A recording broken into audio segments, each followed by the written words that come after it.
سندھ کے تعلیمی اداروں سے متعلق آپ کو تازہ اپڈیٹ دیں۔ وزیر تعلیم سعید غنی کا یہ کہنا ہے کہ اسکول 7 جون سے نہیں کھلیں گے، تاحکم ثانی بند کیے گئے ہیں۔ سعید غنی نے مزید کہا کہ محکمہ تعلیم کی اسٹیئرنگ کمیٹی کا اجلاس چند روز میں ہوگا۔ وزیر تعلیم سندھ سعید غنی کا کہنا ہے کہ سندھ میں اسکول 7 جون کو نہیں کھلیں گے، تاحکم ثانی بند کیے گئے ہیں۔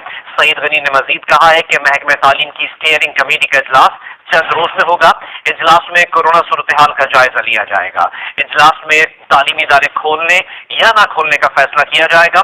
اجلاس میں امتحانات سے متعلق شیڈول کا بھی فیصلہ کیا جائے گا۔ سندھ سے متعلق تازہ اپڈیٹ آپ سے شیئر کر رہے ہیں۔ وزیر تعلیم سندھ سعید غنی کا کہنا ہے کہ اسکول 7 جون کو نہیں کھلیں گے، سندھ کے اسکول تاحکم ثانی بند کیے گئے ہیں۔ سعید غنی نے مزید کہا کہ محکمہ تعلیم کی اسٹیئرنگ کمیٹی کا اجلاس چند روز میں